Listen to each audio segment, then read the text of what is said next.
Welcome to the All-Star Networking Podcast. It's the show where you hear from a new expert each week on how to build an all-star network, increase business sales, grow careers, find a job, or enrich your life. Let's get it started. From the Midtown Global Market in Minneapolis, here's your host, Kathy Paper. Welcome, everyone. I'm Kathy Paper here at the All-Star Networking Show at Midtown Global Market. As I say, on my right is the trusty producer, Matt Tell, the head of the Friends of the Midtown Global Market. Sorry, I just got distracted by some nice woman walking by. Thought I knew her.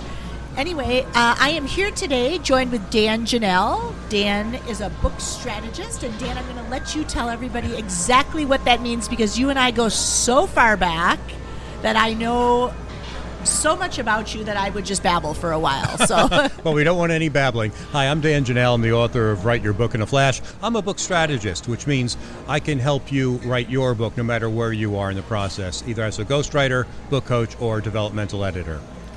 Okay, so now, Dan, it's funny that I'm bringing your book with me, and I showed you my cover, and I am not your star pupil for writing my book in a flash because I haven't yet said what the start date of my flash moment is. So maybe by the end of the show, I'll commit to the end date of... Yeah, well, it's funny. People say, what do you mean by a flash? How long is a flash? I was like, well, it's as long as you want it to be. Okay, good. But basically, I think anyone can write a book in 16 weeks. That's 4 months. If you put 15 minutes a day into writing a book, you will have 20,000 words, which is all you need for a book today. People don't want to read long books. In fact, people say when you get on an airplane, they want to finish reading your book by the time they fly over Chicago. You know, from New York to Chicago, we're done. We don't want to read any more books. So people want short books that get your point across. So, okay, let's just repeat that statistic again because I'm all about measurement now. 15 minutes, I could have 20,000 words in 16 weeks. Right. 250 words a day. 4 days, you have 1,000 words. The math becomes really easy after that. It's sort of like doing sit-ups. You know, the first one is the hardest one. Just getting on the floor and committing to doing one sit-up is the hardest sit-up you'll ever do. The second one, not so bad. Third, fourth, and fifth, you're on a roll, and then you keep on going until, you know, the lactic acid burns your stomach and you say the hell with it. Right. But let's connect the dots for people. Again, you and I have known each other for many years, and just thinking about networking and maybe your thoughts, opening thoughts on networking. Do you like the word? Do you hate the word? Or dislike the word? Where do you stand on networking? Well, I am your worst possible guest to be on a networking show because I hate networking. I'm going to probably be contrarian to everything that everyone else has said because everyone else loves to meet people, loves to be the center of attraction, and I don't. I mean, I'm not off the scale on the far side of being like, you know, I don't like people or I don't want to be around people or anything like that. I'm not weird like that, but I'm sort of in the middle. I call it situational introversion. When I'm around certain people, I'm outgoing and expressive. When I'm around other people, the energy isn't there and it just doesn't connect at all. But when I go to a conference, like I'm the guy standing in the corner, drinking coffee and eating too many donuts while everyone else is out networking. Okay, now hold on a minute because I've been to the National Speakers Association conference with you and you were not sitting off in a corner by yourself. You were at a table. We talked to each other at the table. We were at the table in the evening where we had the 10 people around the table. You were conversant. So for those of you listening, Dan is not a hermit. That was the word I was looking for. I'm not a hermit. No. He's not a hermit. You just situational introversion is something though that I think hits everybody. You know, am I networking? Yeah. What am I doing? Yeah. And I think you brought up a really good point. When I go to a conference, I hang around the people I know. I don't make a concerted effort to go out and meet people I don't know. And invariably, someone will come into that group who I don't know, will be introduced, and then we become best friends. That's how I network. Now, I'm not advising this. I'm not saying this is the best way to network. It's probably the worst way to network. Networking is really important. I'm reminded of a John Maxwell quote that says that nothing great was ever created by one person working alone. I believe my career would have gone faster, higher, better, and everything else wonderful if I had been more outgoing, more networking. I haven't been so bad so far, but I tell you, The thing I love about Zoom is that I met more people in the last 2 years than I have in the last, 10 years of going to conferences. Because on Zoom, you're forced to go into these little group meetings with other people from all different backgrounds and meet with them. And you get to become friends with some of them. And then I invite them on my podcast, and we do business together, and we trade referrals, and we network, and we have fun. That would not happen in the real world.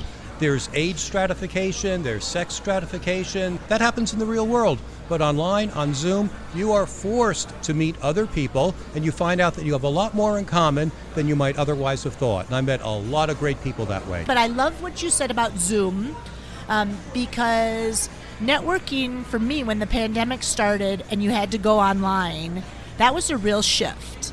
So maybe break down a little bit, how did you develop some of those relationships with people? Like, how did you know where to go?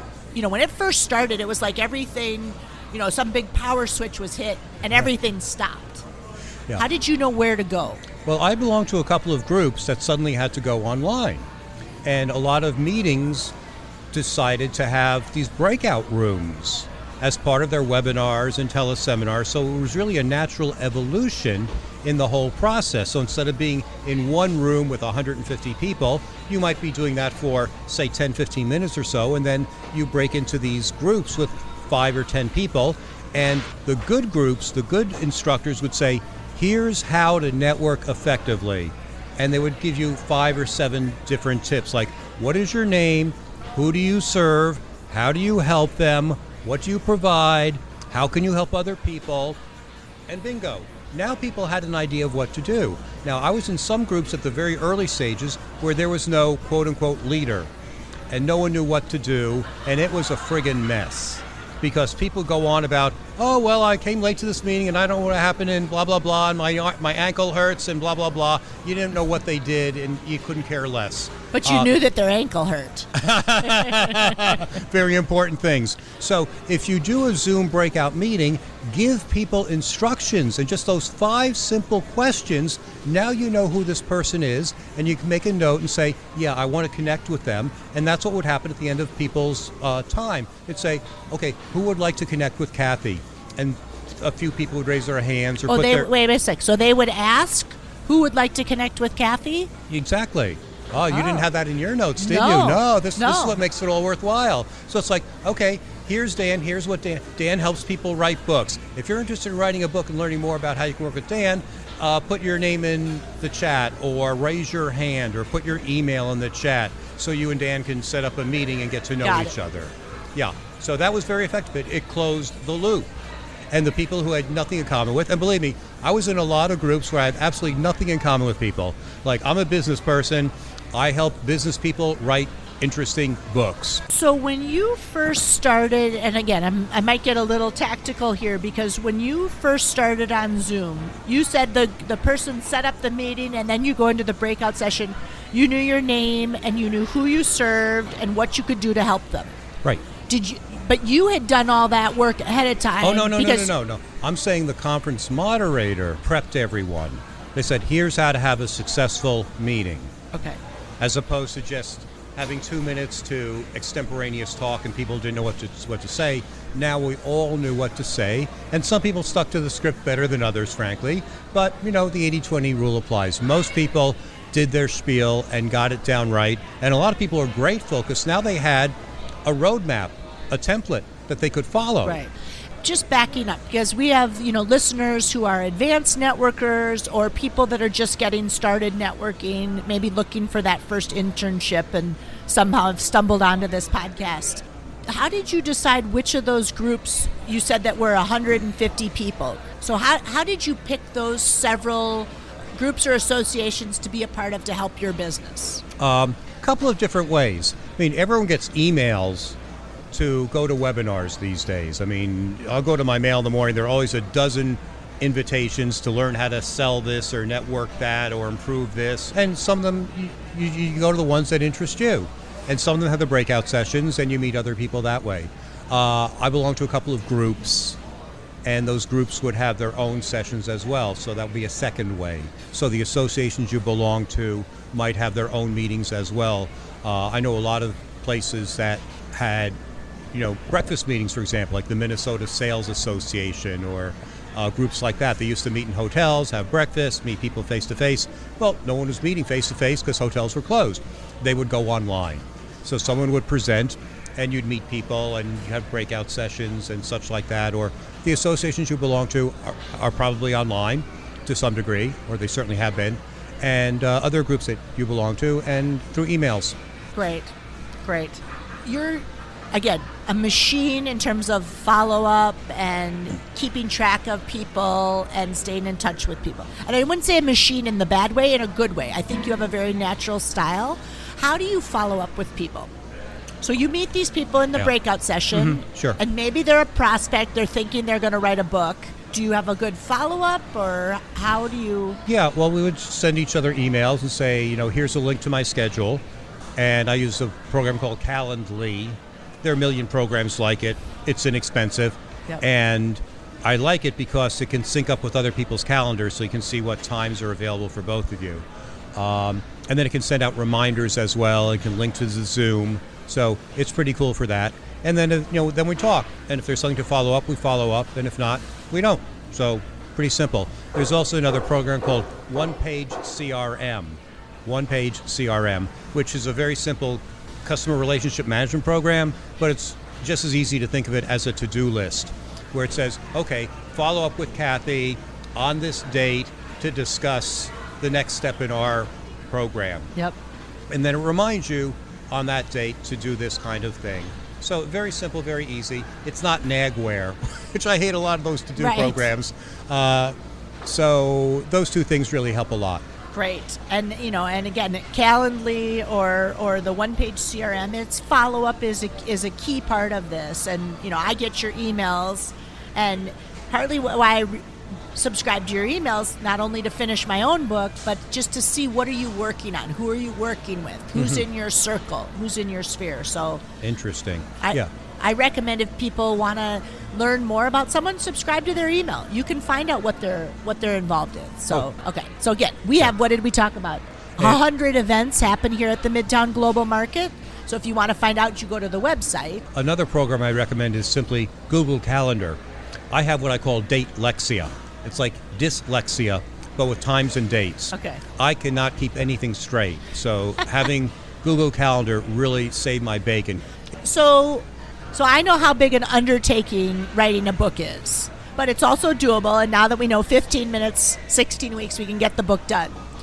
How do you advise people, or how do you help people think about using the book as a way to network for their business? Okay. A book establishes you as an author and as an expert. Everyone sees an author as being an expert and a thought leader and someone who is high status. So when you go to your networking events, you want to take your book. Now, I said book, singular. You do not want to take a whole carload of books. You certainly do not want to sell the books. But here's the thing. You don't even want to give your book away, because people don't want to carry your book around. You think that they want a free gift. They really don't. They may want it, but they really don't want to carry your book around. So just have it for show, and it's a conversation piece. Oh, you've written a book? I see you have a book. Oh, you wrote that book? Oh, wow. Tell me about it. What do you do? Now you're a person of interest. So the book becomes a conversation piece. Then you can say, would you like a copy of my book? I'd be happy to mail you a copy or send you a PDF, because a lot of people like to read online. And that way you can further the conversation with the people that you want to further the conversation with. So that's how I would use the book in networking, but not use it as a sales tool. I'll just use it as a way to build authority and to start a conversation, and a way to stand out from everyone else, frankly. And do you help people think about, kind of to our point of how do you be efficient with your time when you're networking? Do you help people determine what their book is about or who it's targeted to?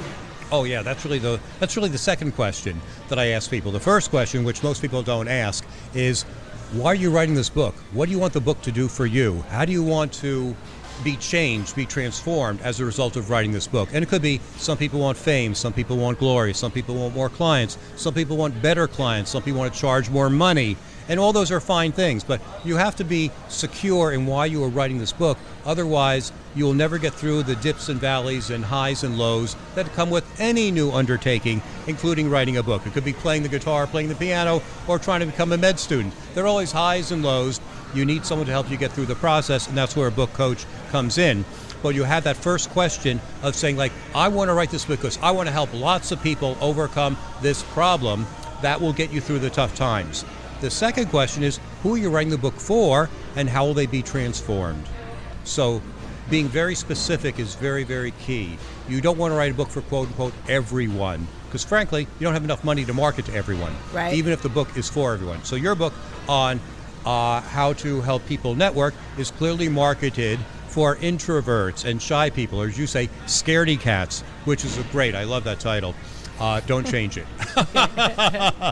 Because people can say, introvert, yeah, I don't know if I'm an introvert. I'm a situational introvert. I'm really not a hermit, blah, blah, blah, blah, blah. But scaredy cat? Yeah, I'm a scaredy cat. I go into a meeting, it's like, I don't know any of these people. I'm a scaredy cat. I love that. I know, but I'm going to just tell you, even the extroverts, we get scared too. I just went to an event yesterday, and I was a scaredy cat for a minute, and I had to step aside and then remind myself, go back into the room, you will be fine, keep talking to the people. So. Oh yeah, my mother was a scaredy cat, but everyone thought she was an extrovert. She was really an introvert. She hid her introversion by asking people questions.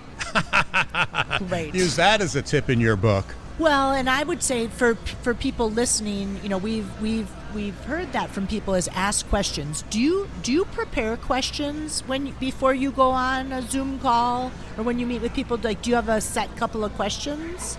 For a prospecting call, yeah. I want to know why they're writing the book and how committed they are and things like that. So I'm sure it's really is.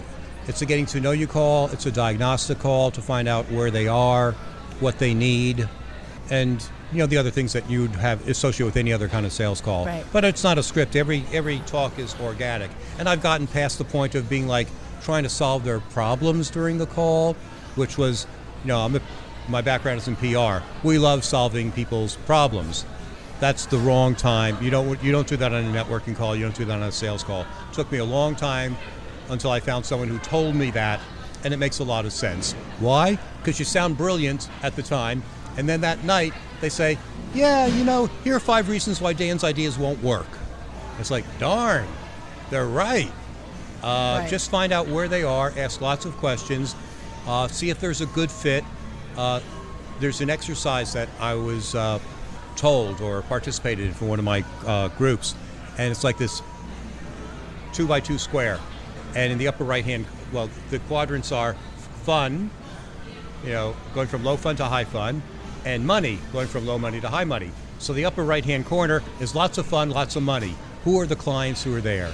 And in the opposite corner, low fun, no money. Who are the clients there? And if you think about your clients and put them in those boxes and why they're in those boxes, you'll pretty much find out who your ideal client is.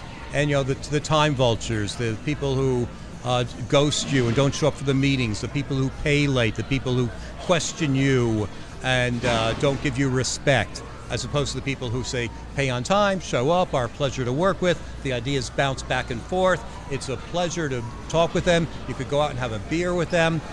Those are the upper right-hand corners. When you get pretty clear on those 4 quadrants, you'll find out who your best people are, whether it be in networking or in sales. I like the quadrant. I drew the quadrant on the sheet of paper. Yeah. So I've got the quadrant, the 2x2 quadrant. Fun and money are on the axes, and thinking about that.